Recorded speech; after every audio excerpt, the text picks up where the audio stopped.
दोस्तों, आपके अपने चैनल लर्नोलॉजी में आपका स्वागत है। तो दोस्तों, आज हम देख लेते हैं 1857 की क्रांति से संबंधित जितने भी इम्पोर्टेंट क्वेश्चंस हैं उनको हम देख लेते हैं। पहला क्वेश्चन है 1857 ईस्वी के विद्रोह कहाँ से प्रारंभ हुए। तो 1857 ईस्वी के विद्रोह मेरठ से प्रारंभ हुए। अगला क्वेश्चन है 1857 ईस्वी के विद्रोह के समय भारत का गवर्नर जनरल कौन था। तो 1857 के विद्रोह के समय गवर्नर जनरल था कैनिंग। नेक्स्ट क्वेश्चन देख लेते हैं 1857 के विद्रोह का तात्कालिक कारण क्या था। तो 1857 के विद्रोह का तात्कालिक कारण था चर्बी मिले कारतूस। 1857 के विद्रोह का तात्कालिक कारण थे। अगला क्वेश्चन है 1857 की क्रांति के समय ब्रिटेन का प्रधानमंत्री कौन था। तो 1857 की क्रांति के समय ब्रिटेन का प्रधानमंत्री था पाल्मस्टन, जो कि ब्रिटेन का प्रधानमंत्री था। अगला क्वेश्चन है 1857 के विद्रोह को किस उर्दू कवि ने देखा था। तो 1857 के विद्रोह को मिर्जा गालिब, जो कि एक उर्दू कवि हैं, उन्होंने देखा था। अगला क्वेश्चन है किसने 1857 के विद्रोह को एक षड्यंत्र की संज्ञा दी। तो ब्रिटेन के ही James Outram and W Taylor ने 1857 के विद्रोह को एक षड्यंत्र की संज्ञा दी। अगला क्वेश्चन है 1857 की क्रांति का चिन्ह क्या निश्चित किया गया। तो 1857 की क्रांति का चिन्ह निश्चित किया गया कमल और चपाती, जो कि 1857 की क्रांति के लिए चिन्ह निश्चित किए गए। 1857 के विद्रोह में किसने सबसे पहले अपना बलिदान दिया।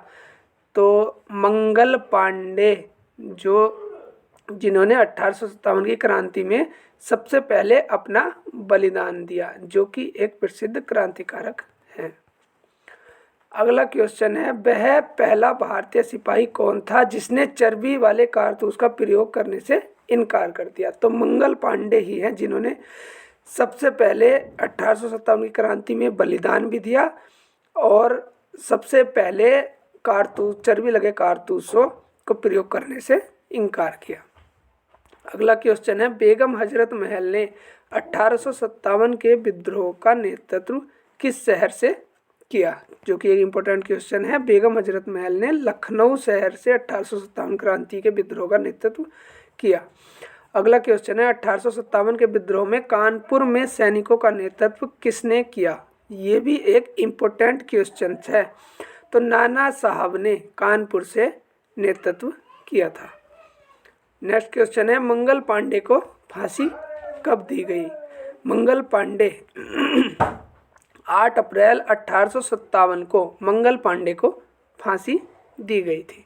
1857 के विद्रोह में दिल्ली में सैनिकों का नेतृत्व किसने किया था। तो 1857 के विद्रोह में दिल्ली में सैनिकों का नेतृत्व बख्त खान और बहादुर शाह द्वितीय, जो कि अंतिम मुगल शासक थे। बहादुर शाह द्वितीय ने दिल्ली से सैनिकों का नेतृत्व किया था। नेक्स्ट क्वेश्चन है हाल ही में 1857 की क्रांति का नेतृत्व किसने किया था। बिहार में 1857 क्रांति का नेतृत्व किसने किया था।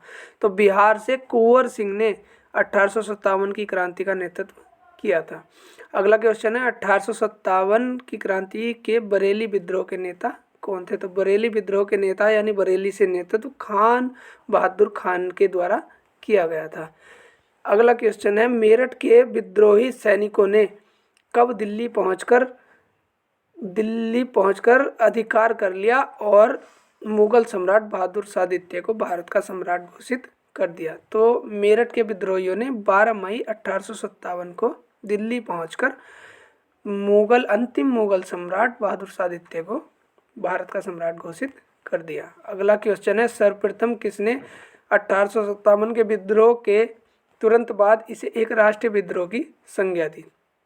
तो ये भी एक ब्रिटेन के ही हैं जिन्हें बेंजामिन डिसरायली, जिन्होंने राष्ट्रीय विद्रोह की संज्ञा दी थी। अगला क्वेश्चन है the first Indian war of independence के लेखक कौन है। तो the first Indian war of independence के लेखक हैं कार्ल मार्क्स। अगला क्वेश्चन है the causes of the Indian revolt के लेखक कौन है? तो causes of the Indian revolt के लेखक सैयद अहमद खां हैं, जो कि 1857 की क्रांति से ही एक पुस्तक है। अगला क्वेश्चन है the first war of independence के लेखक कौन है? The first war of independence के लेखक हैं वी.डी. सावरकर। अगला क्वेश्चन है किससे 1857 के विद्रोह के सबसे कमजोर कड़ी के रूप में देखा जाता है? तो अंतिम मुगल सम्राट बहादुर शाह जफर को ही 1857 के विद्रोह के सबसे कमजोर कड़ी के रूप में देखा जाता है। 1857 के विद्रोह की असफलता के बाद मुगल शासक बहादुर शाह द्वितीय को किसने गिरफ्तार किया? तो लेफ्टिनेंट हडसन ने 1857 के विद्रोह के बाद अंतिम मुगल शासक बहादुर शाह द्वितीय को गिरफ्तार किया था, जो कि हुमायूं की कब्र के पास बैठे हुए थे। अगला क्वेश्चन है 1857 के विद्रोह की असफलता के बाद बहादुर शाह द्वितीय को कहाँ निर्वासित कर दिया गया? तो बहादुर शाह द्वितीय को रंगून, जो कि म्यांमार में पड़ता है, वहाँ निर्वासित कर दिया गया था। अगला क्वेश्चन है 1857 के विद्रोह के समय इंग्लैंड के शाही तख्त पर कौन था? तो 1857 के विद्रोह के समय इंग्लैंड के शाही तख्त पर महारानी विक्टोरिया थी। अगला और अंतिम क्वेश्चन है महारानी विक्टोरिया ने भारतीय प्रशासन को ब्रिटिश ताज के नियंत्रण में लेने की घोषणा कब की? तो महारानी विक्टोरिया ने भारतीय प्रशासन को 1857 की क्रांति के बाद 1 नवंबर 1858 को भारतीय प्रशासन को ब्रिटिश ताज के नियंत्रण में लेने की घोषणा की। तो दोस्तों ये सभी 1857 की क्रांति से कुछ महत्वपूर्ण क्वेश्चन है जो परीक्षा में ज़्यादातर पूछे जाते हैं। तो हमारी वीडियो देखने के लिए थैंक्स फ्रेंड्स। और अगर आप हमारे इस चैनल वीडियो का पीडीएफ लेना चाहते हैं तो पीडीएफ के लिए हमारे चैनल लर्नोलॉजी पीडीएफ को ज्वाइन कर सकते हैं। Thanks friends.